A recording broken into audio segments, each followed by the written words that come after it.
One, two, three, four.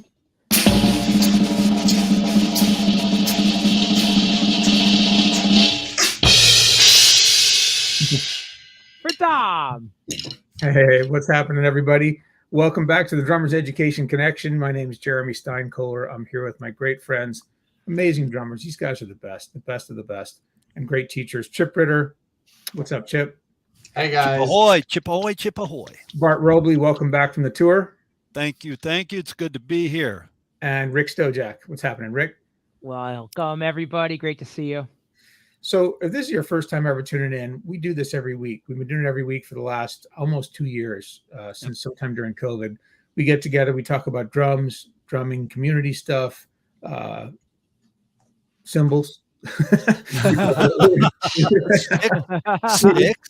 We talk about teaching, sticks, drum heads. We talk about Aquarian drum heads quite a bit. And we're here just really to provide content for the drumming community. And this is all about, ways that we can be of service and offer advice, whether it's about buying gear, your first gig, and we interview great drummers and industry people. So we're back here today. And today we have a very, very special episode. Today we're doing a tribute to the man, Dom Famularo. And for those of you who don't know, Dom was one of the most important people in the drumming world.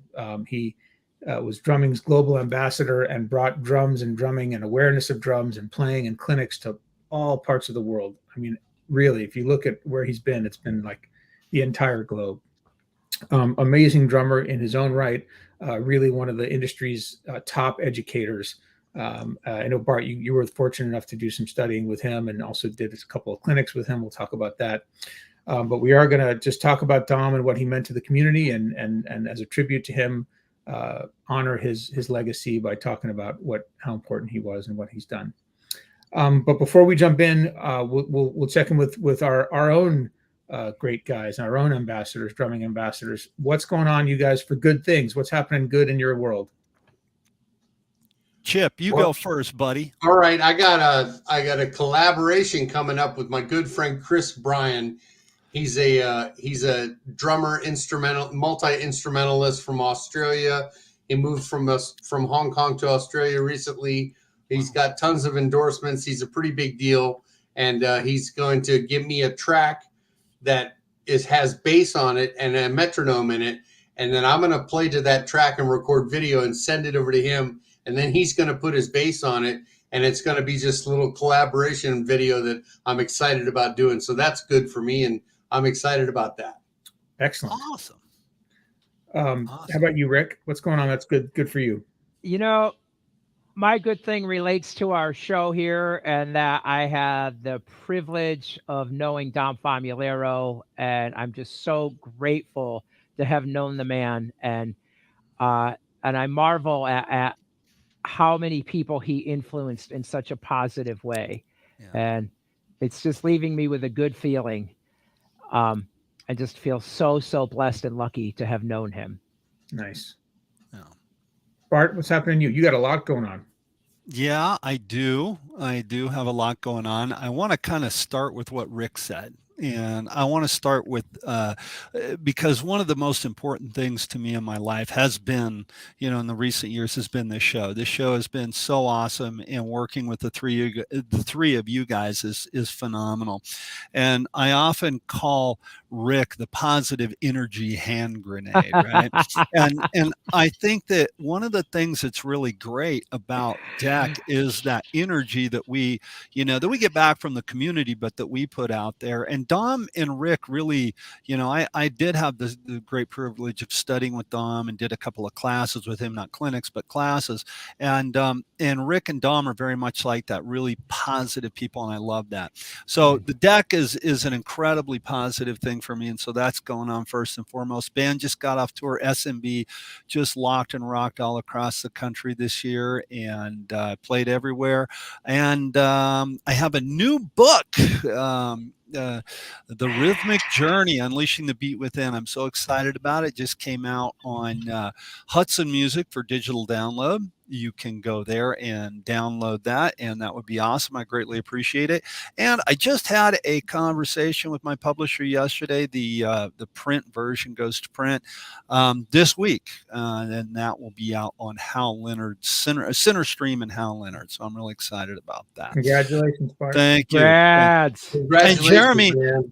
thank you guys. And I tell you, everybody here on deck was so influential to me when I was writing the book. Chip, you're mentioned in the book. We are all part of that. And Jeremy, you were a huge inspiration to me in that book, because like I was joking about it one time, but I remember many times where I'm just sitting here, my eyes are bleeding, typing, going, I don't want to go anymore. And I would think about my friend Jeremy Steinkoller. I was like, if he can do it, I gotta do it. So anyway, thank you so much for your guys' inspiration. Jeremy, you always got a lot going on, man. You were just talking about what's going on with you. Yeah. Busy times right now, but good things. Lots of gigs, recording sessions coming up. I've got 3 sessions in the next 8 weeks or so.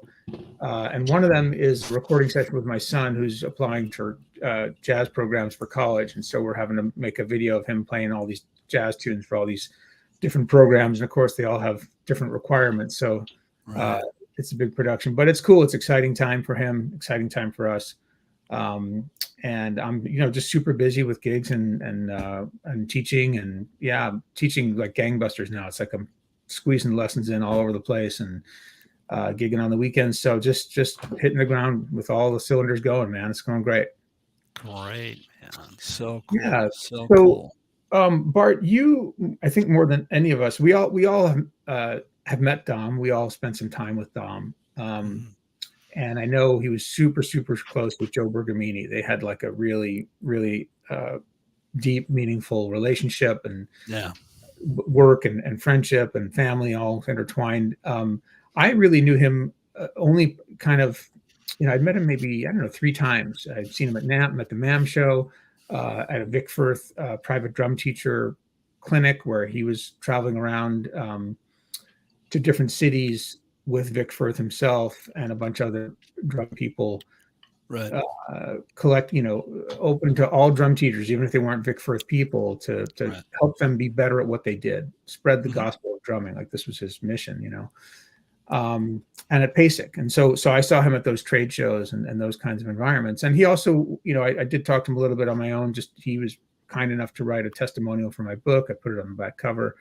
And even though I wasn't close with him, I found him just like unbelievably supportive, unbelievably generous with his time, and like nothing but positive, nothing but positivity. No, I wonder what he meant by that. None of that. Like, what you saw was what you got. Yeah. And I was always struck on the handful of times that I did meet him, that he looked me right in the eyes. It was almost disarming, Yeah. Like, not used to it. Yep. And when you'd have a conversation with him, he'd be fully present. I was like, wow. Like, you'd feel it. I felt this like vibration, it's like, wow, he's really tuned into what I have to say. I better choose my words carefully.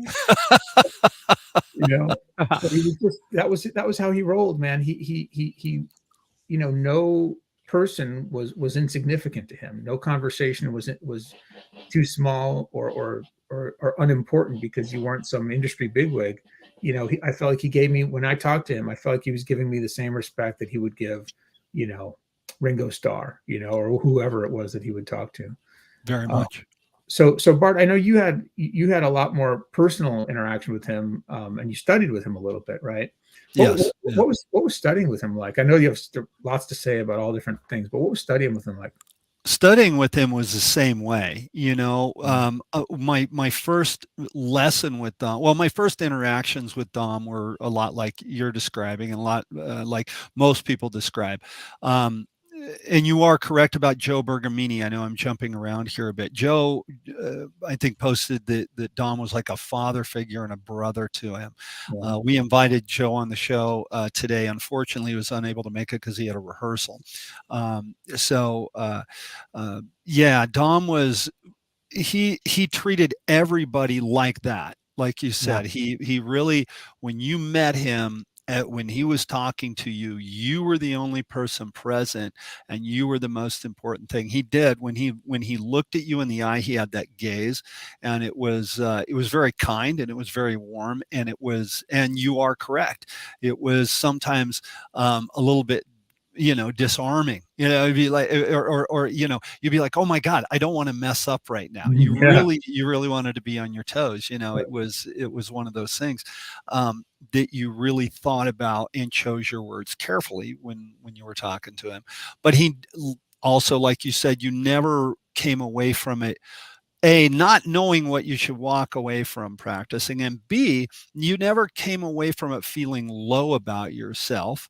You always felt motivated and inspired, and that was great. So the first interaction that I had with him in a lesson was, I was getting ready I was making my first step into doing clinics. And for those of you out there who have done clinics, you know that as open arms as the drumming community is, everybody, we all help each other. It can be really frightening to do a drum clinic, because you're usually doing a drum clinic in front of drum students, but a lot of times your peers will be there, and these are people that you respect. And so you're, oh my God, I got to play good. And there's Jeremy, and he's staring at me playing. How am I playing? And so Dom, that was my first interaction with him with the lesson, because I scheduled a lesson with him on Skype, and I just talked to him about that. We really didn't play. I talked to him about my fear of doing clinics, and he immediately made me realize that my viewpoint and what I had to say mattered. And it wasn't Chip's journey. It wasn't Rick's journey. It wasn't Jeremy's journey. It wasn't Dave Weckl or Steve Smith's journey. It was my journey and what I was putting out there. And it made me feel, he made me feel like my opinion mattered. And I think sometimes we need to understand that as teachers, that there isn't a bunch of, you're not going to get locked into drumming jail by the drumming police because Steve Smith didn't say it or Dave Weckl didn't say it. You know what I mean? We all have a viewpoint and an opinion, and the way that we do it. And he really, really, really brought that home to me. And then in future lessons, in the playing lessons, he was all about hand technique and foot technique. He preached the gospel of the George Lawrence Stone book, Stick Control. I mean, that was his big thing. If you're a drummer or a drum teacher, you have to be working out of and teaching out of stick control. You just have to be. There's no two ways about it. That's what you do. I remember one lesson in a group lesson during COVID. Okay, we did we called it a day with Dom in the Bark Cave, and all the students signed into Zoom, and we were all on the big screen, and Dom walked us through the Wisdom Woodshed. He started on the outside of the Wisdom Woodshed, and he was holding his laptop in hand, and he showed the outside of it. He showed his house, and he walked in. He showed how it was soundproof. He went over to what he called his wall of fame, and it was all this memorabilia that people had autographed to him over the years hanging on the wall. Then he sat down at the drum set, and we started playing, and it was all hand technique. And it was an hour and a half lesson. And for the first 15 minutes of the lesson time, everybody go like this with their hands. Put your hands like this, touch your pinky or your thumb and your index fingers together. Okay.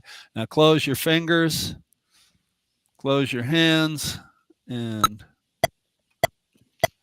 okay, here we go. Eighth notes. 3, 4, 1, 2, 3, 4, 1, and 2, and 3. Everybody, come on. 3 and 4. And now we're all going to be a little bit out of time now because of the latency. But don't think about the closing of your hands. Snap your hands open so you're really opening them hard. Don't stop.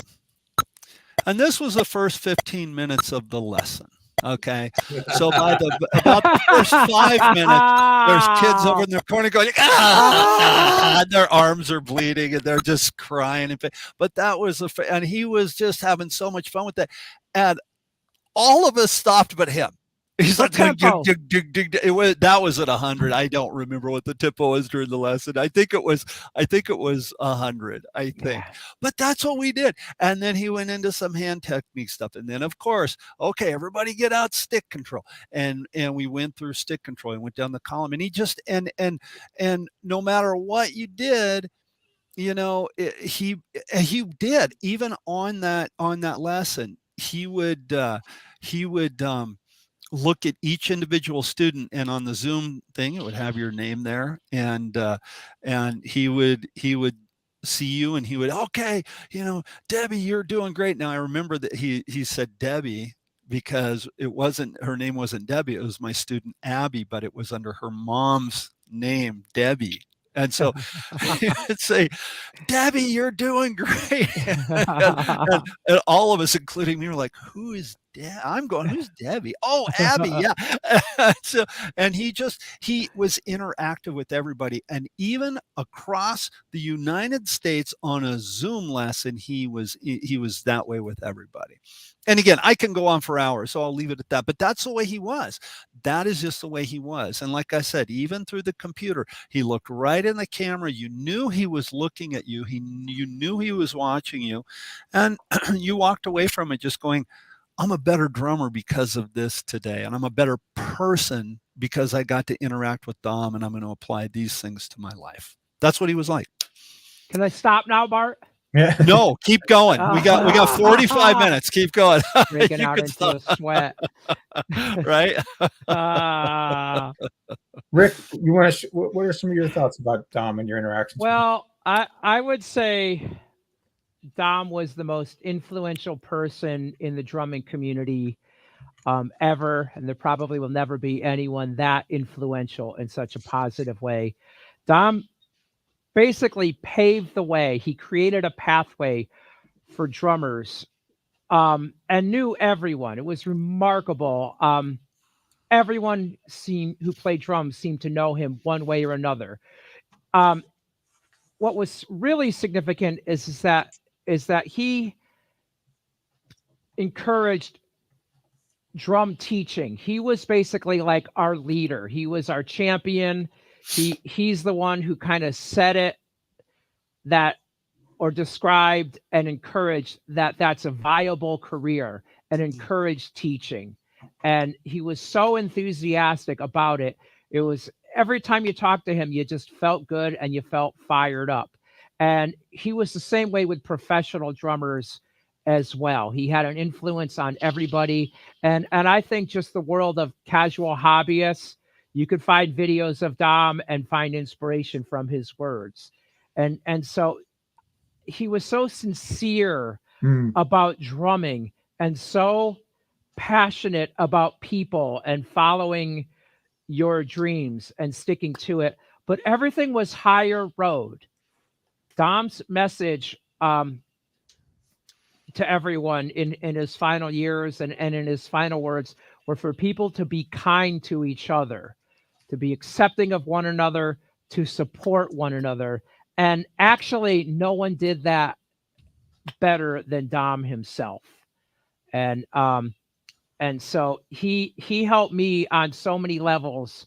I had many interactions with Dom. I never had the opportunity to study with him, but he, you know, when I first in the mid '90s, I was teaching drums, played in local bands, and I still had a regular day job.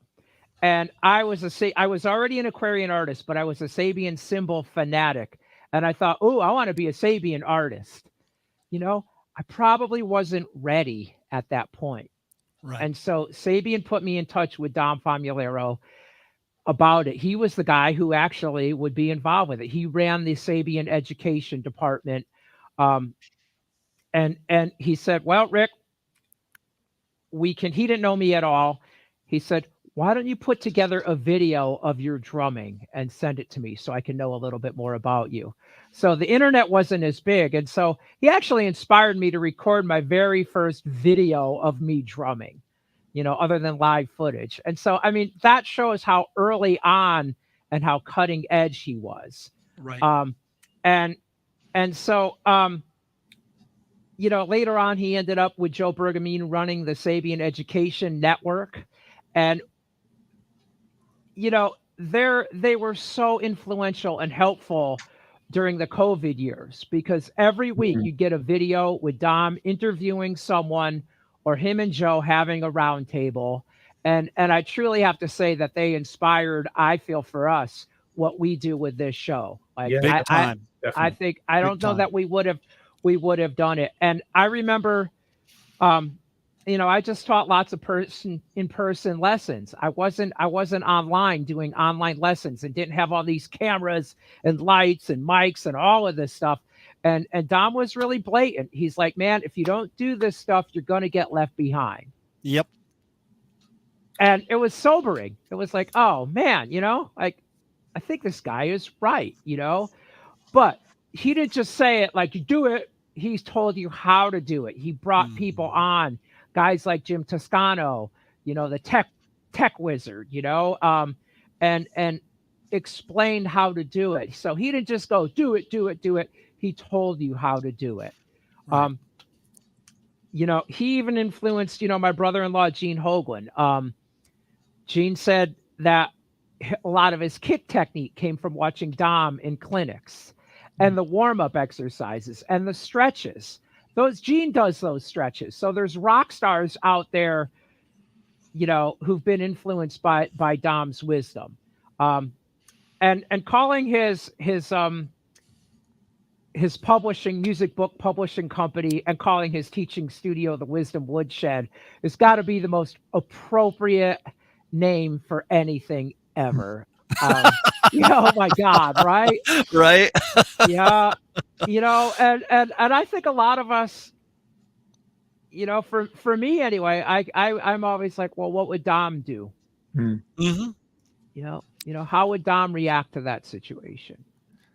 Yeah. Can I interject something? Go in real ahead, quick? because I could go on forever. So what? Right. Yeah. One of the things that I remember seeing Don, and matter of fact, Rick, you and I said before we got on, we were at that same clinic at MI. Yeah. Okay. Yeah. Right. Remember that? And that was The a Vic Vic Firth Firth thing. Vic Firth private drum teacher seminar. Right. And Yeah. I remember him talking about how he had a student come to him that wanted to really work on heavy metal stuff. And he was like, I really want to do this metal stuff. And Yeah. Tom was like, well, here's what you got to do. You got to go take a year's worth of lessons with Bobby Rondinelli. And these are all these Coast guys, right? So Dom took a student and said, you know what, why don't you go study with Bobby down the street? And so then Bobby Rondinelli is like, oh my God, you referred a student to me, and they signed up for a year's worth of lessons because you said so. And that right there, all of a sudden, that very simple thing, I think, made me realize that, hey, it's not about me. It's about the community, and it's about what I can, what I can add to that, what we can add to that. Back to what Dom was like, saying that this is your journey, but it's also their journey.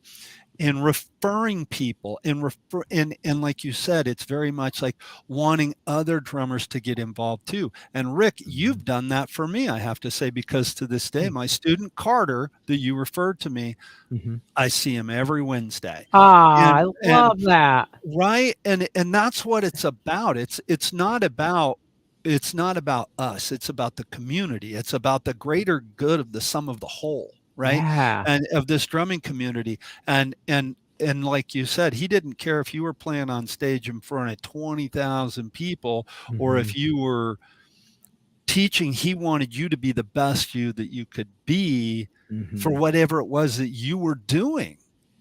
And so, yeah. So now what about Chip? Did you have any interactions with Dom? Did you do any? Yes, I did. And at the NAMM show in 2008, I was in my hotel room getting ready to go out, and it was at night. And I looked down the hallway, and Dom Famularo was pushing Jim Chapin in a wheelchair down my hallway.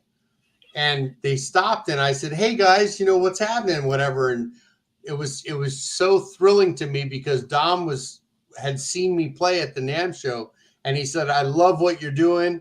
And I was like, "Really?" Because there's some haters out there. And he's like, "Oh man, listen, you just keep doing what you're doing and follow your heart and do what you do, because it's just great. It's fantastic. We love it." And I knew that Dom was a great guy because of how much he took care of Jim Chapin. He was with him towards the end of his life, and he helped propel that legacy and help continue on with Jim Chapin's teachings and stuff. I mean, Dom was really a class act, and that was my short interaction with him. Years later, I was trying to think about putting together a teacher network or something like that, and Dom I emailed him, and he wrote me back like a book of just suggestions and things that I could do to achieve that. And he was just a really helpful, loving person. I think he was kind of like the Bruce Lee of the drum industry, because he was like this philosopher. You know what I mean? He had a lot of philosophy, and the best thing about it, I think, was he always preached that you want to have fun first. Fun comes first. No matter what you're doing on the drums, fun comes first. If you're having fun, you're winning. And if you gotta love what you do. He used to always say that too. I think it's a huge loss in the drum community. It speaks volumes, the amount of tribute videos that are out there. You know what I mean? I recommend people go search out some of those, because you're finding out a lot more about him now, unfortunately. But any young drummers that don't know his name, please go do your research. I put a bunch of links in the comments to go watch after the show. Cool. Some of my favorite videos that are pretty eye-opening. And I also noticed that his book, The Cycle of Self-Empowerment, that was a great book he put out. There you go. Rick's got it. That, you can't, I'd say go buy it, but Amazon has them on there for $214 for a used copy. So it's unavailable. It's out of print from Alfred. I emailed Dom's estate and asked them, if they're going to be able to reproduce that. So hopefully they will, so it'll be back on the market and you'll be able to afford it. In the meantime, I'll sell it. I'll sell it for $150. No. I wouldn't sell this for nothing. I wouldn't be surprised if it's available for digital download on Hudson. Yeah. On Hudson? I wouldn't be surprised. I'll go look on that. I'll check that out. Yeah.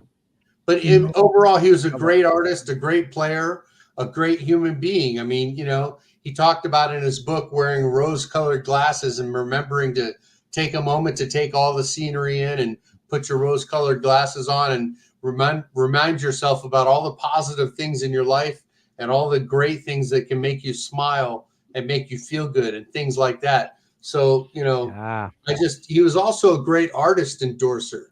Man, if you want to get like the template of how to rep your products, that guy knew what he was doing. And he was also an artist with Sabian cymbals for over 30 years, I think. Yeah. So just a great loss to the community. We're all feeling it. When I heard the news, I had my share of tears, and to honor him in his legacy, I'm just going to make sure that I keep having fun and following my own path, like he suggested, using that whole metaphor. All his words come to mind, like tension is the enemy of movement, and how he preached this flow of drumsticks, not stiffness or tense, but with the flow of Dom Famularo. I think I'm going to keep living my life and remembering his contribution. And I'm glad I met him, and I'm glad that he was here to help us. Nice. Very much so. Very Well much so. One of the for the last couple of NAMM shows that I attended, I also, when I was there, went to this panel discussion that Dom had put together called The Sessions. Yep. And Dom was one of the people that created and spearheaded this idea to put together these talking panels of artists. It wasn't just drummers. It was artists and industry people, although there were always drummers there too, to talk about their life experience and, you know, offer wisdom and advice to other people in the industry. And, you know, God, what an amazing thing to put that together and have that motivation to like, hey, the guy was more well connected than anybody on the planet, you know. Yeah. Yep. And so, you know, I went to one clinic or a panel. It was him and a music lawyer, I forget his name, and Vinny Colaiuta. We were there. Oh God, now I'm spacing out. Leland, the bass player. Leland Sklar, the Yeah. session bass player. Yeah. And then there was another one that had Jim Keltner and some other folks. And Yeah. man, I got so much out of listening to that discussion. Yeah. They talked about everything from making a career in music and teaching and gigging and studio work, and, you know, how the landscape has changed over the years, and the technology, the advent of technology, and how that's changed how we consume music, and you know, good and bad, and how we have to stay current. And I know he was a huge believer in staying current. I mean, I remember when I went to that private drum teacher clinic that he gave, the seminar, he talked about how important it was to stay current, not just with technology, but with the way the instrument is continually evolving, the way the playing of the instrument is continually evolving. Mm-hmm. And in order to do that, you had to know who the new people were that were pushing the envelope. You know, guys like Alex Cohn and Ramon Montagnier, like we've had them on the show. Those guys are pushing the envelope. And, you know, there's so much history, and there's also so much present. And of course, there's so much going to happen in the future. And if you want to be imparting this wisdom, you know, you want to stay hip to new things and keep learning. That's one of his big things. You're always going to be learning. Yes. Yeah. It's a cycle. And don't rest on the things that you know and be done, and then you're kind of mailing it in and it gets old and stale. He was all about evolution. You know, onward and upward was his tagline, right? That's right. Onward and upward. Sign his emails onward and upward. He would sign his, you know, or whatever. Any time he'd send out like an email to a personal email or even an industry email announcing some project, he would say onward and upward. Yep. And that's it, you know, just pushing himself constantly and pushing everyone he worked with and everyone he talked to always be striving for more. What more can you do? I remember when he was on we had Dom, we were fortunate enough to have Paul Quinn. That's right. Thank you. Somebody said that was the lawyer. We had him on, we were fortunate enough to have him on the show. And we just interviewed him, and you can go look in our archives on our website. Which Chip will put in the chat. It's also on our YouTube. It's also on our YouTube page. And there's an hour-long interview with Dom talking about everything, about his history, about how he grew up, about his influences, about his parents, and about how he got started, and about how it started with a vision. His whole idea. You know, there was no such thing as a global ambassador for drumming. He invented that. He had the vision, and he created it, and he inhabited that. And made a career for himself, and a wildly successful career. Especially if you measure success by how many people you inspire and influence, boy, I mean, man, dude, that was the sound of the nail being hit on the head right there. Thank you for saying that. Sorry, I didn't mean to interrupt you, but you just, right. I mean, you nailed it right there. I'm sure he did well for himself financially. You know, I don't know anything about that, but like, the guy was, if you think about how you define success, you know. And to me, it's about, you know, the relationships you leave behind, right? You can't take all your stuff with you. So it's about the people you inspire, the people you meet, and the love you put out, and the love you create. And boy, did he do that in spades. So yeah, he was a great example. What a phenomenal human being, really. I mean, I remember after we interviewed him, I was thinking to myself, boy, it almost didn't matter what he did. Like, if it was drumming, it happened to be drumming, which is great for us. We're all drummers, and we got to connect with him. But he could have been, just as a human being, like he could have been into anything. I know. Ultimate frisbee, and he'd been like the most influential, networking, supportive, you know, raising the consciousness and the excitement and the joy of ultimate frisbee all over the world. You know what I mean? Dom was one of those guys that you wanted to find out what he ate for breakfast because he's so lit up, excited. I'd have to say that he was incredibly involved and very self-realized. Yeah. Yes. Yeah. Very self-realized. Well said, Rick. Very well said. Yeah. Yeah. Go ahead, Jeremy. I Sorry. was just going to mention that, I know Kevin Lyman is listening and tuning in right now. And Kev, Kevin. I know you worked with Dom. You studied with him for quite a while and had a really beautiful relationship with him. If you've got anything to add, man, please come Dude, Yeah, please put it in Kevin, the if we could comments. send you an invite, if you want to come on right now. Yeah. right now. Yeah, you know what? Right Yeah, now. Kevin, if you want Kevin, to if you come can. on, Jeremy, send him the link. Yeah, Just let me know. That'd be great. That would be awesome. I think that I gotta throw this question to the three of you guys. I almost said the four of you guys. I got a new book out. Oh, how to count to four. It's called How to Count In to 3 Four. easy steps. It's 3 easy steps.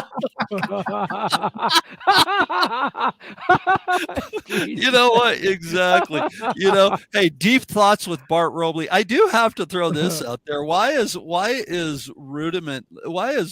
lesson 25 rudiment 34? I don't get that. I always wondered That's a that. discussion for another time. Exactly. Yeah. No, Dom was he was instrumental, I think, in opening the world up to teaching online. I know, like, Yeah. the first lesson I ever took online was with Dom. And he made me realize right away exactly what you said, Rick. Look, you got to start doing this. So my first lesson online was on Skype, and I still teach on Skype. I use Zoom and Skype. I use both of them. And it was with a student in Texas, and she still takes lessons with me from time to time.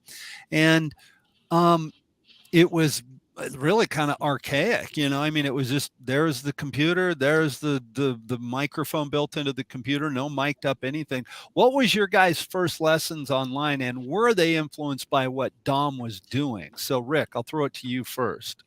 My first lesson online actually was inspired by our great friend, music historian and awesome drummer Kelly Ray Tubbs. Okay. And yeah, Kelly bought this just massive drum set with 1 million different drums, and she needed help with just kind of or ideas on how to set the whole thing up. So she asked me if I would help her out with that and do it online. And I hadn't done any lessons online, and I was a little intimidated by it to be able to do it. And it ended up being a great time and really, really fun. And then after that, I did some online lessons with our great friend Daniel Glass on technique. And then when COVID hit, after watching the Sabian Education Network and Dom and Joe, I got it together to start doing online lessons. And I love them. I love teaching them. People are very relaxed, and so it's a big part of my teaching now. And the only limitation is you can't jam at the same time because of lag time. Yep. That's it. Chip, what about you, bud? Man, my first experience with Dom with the lessons was watching his clinic material online. I remember I included the link in my comment there of one of his first instructional videos from 1984. You know what I mean? And my experience from being influenced by Dom has been to keep fun first. And it's my personal approach with the drummings, but I always like to talk to the students about, I start opening with, like, what song would you play if you could play anything? What would be a cool song to play that lights you up and gets your head bobbing? Like, what would be cool to do on the drums? And we talk about that first. And then I go into the techniques that, Dom was sharing. And that's how he's influenced me. Jeremy, how about you? First lessons online? The very first lesson I did online was like years and years ago. It was a Skype lesson. One of my students had moved out of town and wanted to keep trying to work with me. And I didn't even know what Skype was. And so I had to download it and sort of figure out all the bugs, and didn't know anything about what I was doing or, tweaking the sound or anything. But, and probably why it only lasted a handful of lessons, because it just wasn't as satisfying. But in earnest, I really started it during COVID. Because I had to, and I had to figure it all out. and I figured it out as I went. And I talked to Jim Toscano, and I watched his videos on setting it all up, and he was right place, right time with all that stuff for me. And I bought, I cleared out my studio down here in my basement, and I bought a bunch of recording equipment and an interface, and I started learning how to use Logic. And so all that stuff was growth for me, big time. And of course, I started doing some remote recording stuff too during COVID, which was also really great and kept the flame lit, But the lessons, yeah, I got into the groove of it pretty quickly because I had to. And my students also kind of did the same. And there were some frustrations and some limitations with the sound at times and the lag. And certain students had really good setups, and certain students did not have really good audio setups. And sometimes it worked better than others. But we were all doing what we could to make it work and get something out of continuing to do what we wanted to do during COVID when we were limited and couldn't go out. All right. Okay. Sorry, go ahead. No, go ahead. Okay. Rick, I don't want to put you on the spot, but I'm going to go ahead and put you on the spot.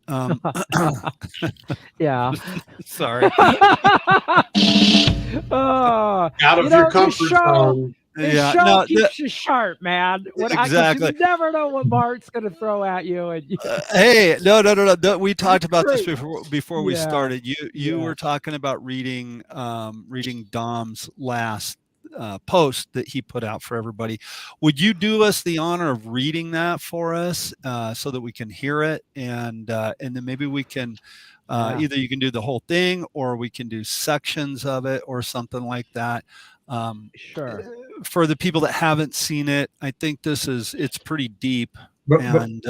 Before you start, Rick, I just want to mention for those of you who don't know, Dom died of pancreatic cancer. Right. So he was, completely lucid. I don't know about the very end, when he was dying, but like totally with it he had a birthday party just a couple of weeks ago, right? Yeah. We had a whole bunch of people over, and his son's wedding. Yeah. So I say this only because I have familiarity. I'm familiar with pancreatic cancer. Both my dad and my uncle died of it, and they were completely coherent until the very end.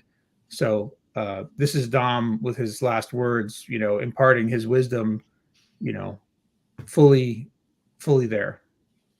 And Rick, thank you for doing this. I again, I don't mean to throw a monkey wrench at you. Yeah. We had talked about it. So no worries. It's an honor to attempt to do this. I can't say that I might break up when I read it because Dom was very dear and important to. That's okay. Okay.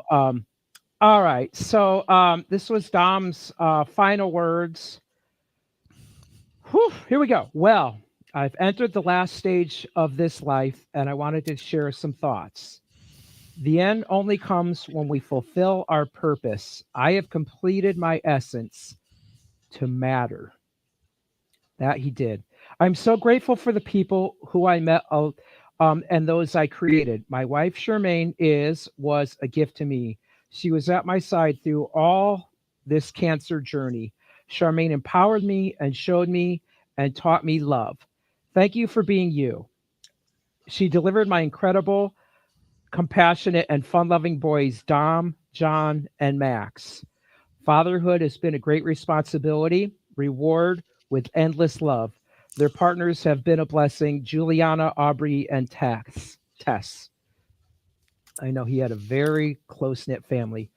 Shar and our boys also lifted me to fight and survive. What great joy we all had together all the time. Memories that still lift me. I was born in 1953 when Eisenhower was president. A very different time. I traveled much in my life using my passion for music at life as my partner. I was once a strong force, but now a quiet, subtle breeze. I'm contemplating the nature of mortality. It is complicated and clear, difficult and easy. I'm ready and unprepared. I am peaceful and agitated. The contrast of emotions and intellect led me to spirituality, not religion. For me, it is my purpose. I hope we have made some s- I I hope I have made a small difference. I hope my touch empowers someone to continue their purpose. That it has, Dom. Yeah, My right there. par- Just pause if you may for a moment right there. Can you read that? sure. Can you read that sentence one more time? I hope my touch empowers someone to continue their purpose. Yeah, man. Wow. Man, That's that's Powerful. Yeah. mission It did. accomplished, huh? Yeah. Yeah. Yeah. My parents gave me Vin, Pete, and Anne Marie a beautiful life. That'd be his siblings. It was the memories of us playing music together I remember so well. Playing and teaching music I will miss. It has defined me and gave me purpose. Every student inspired me. Every performance gave me reward. I thank you all for being in my life during my stay here. The laughter, the food, the music, the family picnics, and the holiday parties all added to great love. That love is what I'm thankful for. I hope I made somewhat of a difference and added happiness to the world. If our paths crossed, I was blessed. I hope you all live long and prosper to love and feel joy every day. Thank you from the deepest part of my soul. My gratitude is overwhelming and humbling. We are all blessed. Feel it. With deep gratitude, optimism flourishes. It is our moments of struggle that define us. It is our compassion that empowers us. I ask of you all to be kinder, more accepting, open hearted, open minded, and enjoy each and every soul you encounter. Use social media to lift people, not suppress them. We are all equals, created of the universe. I believe in each of you to empower and inspire people. I know you can do this. Please prove me right. I was able to develop a career from just a vision.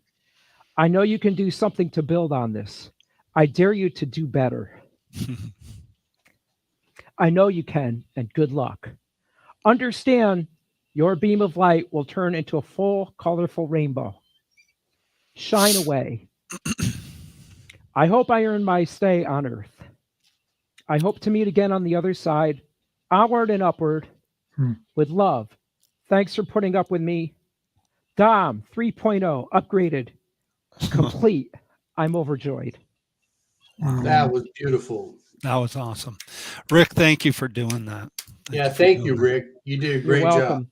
It The was an honor. reason when you asked me if we could all do it and I said no because I wouldn't have been able to do it. So you did a great job. Thanks, man. Thank you, Dom. Thank Thank you, you, Bart. Dom. Yeah, thank you, Rick. Yeah. I got Yeah. it. So I want to say this and then I'll shut up. I think I've said this to my students many times. I think I've said it here on deck. Um, uh, I want to start with, well, before I say this, I want to say this. The man lived his life with dignity and he died with dignity. And just the fact that that's deep and that you're at the end and to be able to write something like that is amazing, and it just shows the person that he was and the dignity that he had. And so it was an honor to be part of his life in a very small way. Yeah. um, Kevin, who I know is watching, knew him much better than I did, and Joe Bergamini, same thing. I'm sure Joe will see this. Him and I have been in contact a lot lately because of the book on Hudson. um, I want to say that I think for myself, I tell my students this all the time, that music is the most important gift that we've been given. It is there at every poignant part of our life. When a child is born, we celebrate and we have music playing. You go into the grocery store, you hear a song playing over the speakers. You get in the car, you turn on the radio, and a song magically appears. Um, and when somebody passes away, you mourn them with music. You play music at a funeral or a wake or a celebration of life, and it is always there, literally from the cradle to the grave. And I think that Dom has made for myself, and I'm sure for countless other people, um, made us realize the importance of carrying on the torch of teaching drums and teaching music. I think that everybody who picks up an instrument has visions of playing the stadiums of the world and making millions of dollars, or playing Carnegie Hall in a huge recital on a piano, or just visions of greatness, whatever that greatness is as a musician. Um, and even the great ones still pass on music and show people how to do it. And I think that Dom showed us that in spades, that this is what we are here to do. And so Dom and the Famularo family, thank you, and thank you for everything that you did for the drumming community and for drum teachers, and lifting us up. Jeremy, you have something to say. Yeah. Please, it's on to you. Um, I think the world is full of people, ambitious people that look upward, and they're always trying to better their station. And on the way, they look down at the people below them. And Dom reminded us all that everybody starts as equals, and that we're all equals all the way through. It's like, just because somebody's got the record contract and playing in front of thousands of people at Madison Square Garden doesn't make that person any more important, or their path more important or more meaningful, or their drumming, more important than the beginner who's just started taking drum lessons for a month.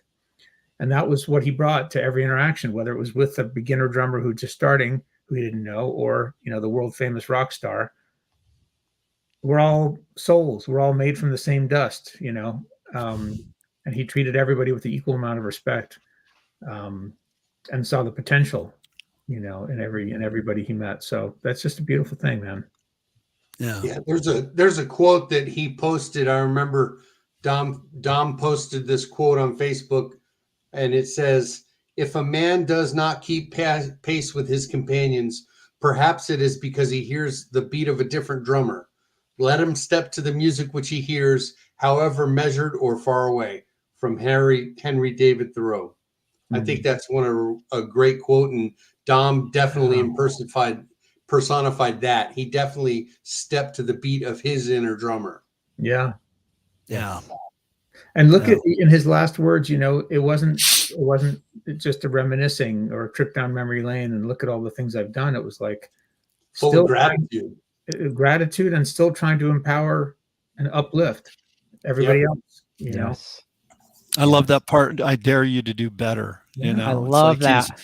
It's one of those things where it's like, go ahead, do it. You can do it. He wants us to do that, or he wants somebody to do that. And I think that that's, again, this huge amounts of dignity that he had. And I'm really glad that we decided, originally we weren't going to do this show out of respect. Rick and I were talking about it, and Leah, my wife, came in and she said, it might be too soon. And I agreed with her. And so did Rick. And then the outpouring of love. I mean, I've seen in the last few years, we have lost so many amazing drummers, and there's always these tributes to them. But myself personally, I've never seen an outpouring of love from a community like the drum community has shown towards Dom. It's been unbelievable. And so I think to do this show was the right choice. And it's been, just great to sit here and talk about him. And it really, truly was an honor to know him and have the few lessons that I took with him.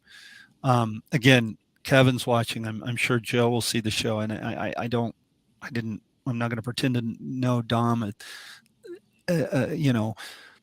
a tenth as well as those guys did. They were dear friends. I got to take a few lessons with him and worked with him once. He was an amazing guy. So I'm really glad we did this show. You don't have to know Dom to have his spirit live on with us. Right. And you know, if you're watching Yeah. this and you're younger, Well said. go research Dom, go look up his videos, go watch his content, and you'll be affected the same way. That positive energy can live on through all of us, even if we didn't know him. Right on, you Yes. guys. We Thank you all for sharing so much from your hearts, so genuinely, so sincerely about this great guy. We're all blessed to have known him, and even more so to have been able to connect with him and have him on our show and have our own experiences as individuals with him. And we send our deepest condolences to his family and his closest friends and Joe. Absolutely. Yeah. So, Jim Toscano, they were real tight too. So Right. Jim, you know. And we'd like to have future all hands on decks where we have other people come on the show who were close with him, and we'll welcome you to come on the show and share your thoughts. Because I'm sure we Yeah. just scratched the surface. yeah, right. You know what? I gotta say this. I know we're getting ready to sign off here, but one of my, you know, Dom always talked about, like you said, Chip, having fun. One of my favorite fun moments with Dom, if you guys go back and you watch the deck episode with Dom on there, we always have this thing that we do at the end of a show whenever we have a guest on, and we ask them where do they get the best pizza in their town. And Dom, we set him up like, we got the most important question, Dom. We have to know the answer to this. He's like, lay it on me. And he's expecting this big drumming question. And we ask where to get the best pizza. And the passion that came out of this man about this pizza place in his village was overwhelming. He goes, you don't eat the pizza, you take your clothes off and you rub it on.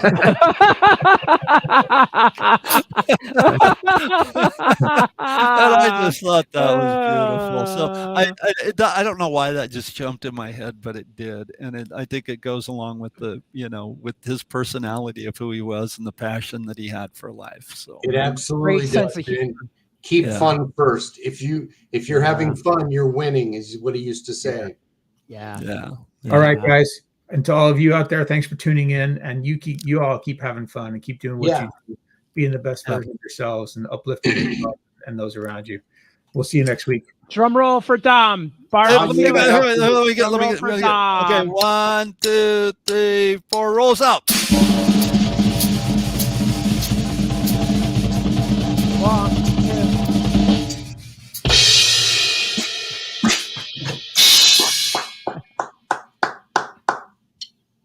Take care, everybody.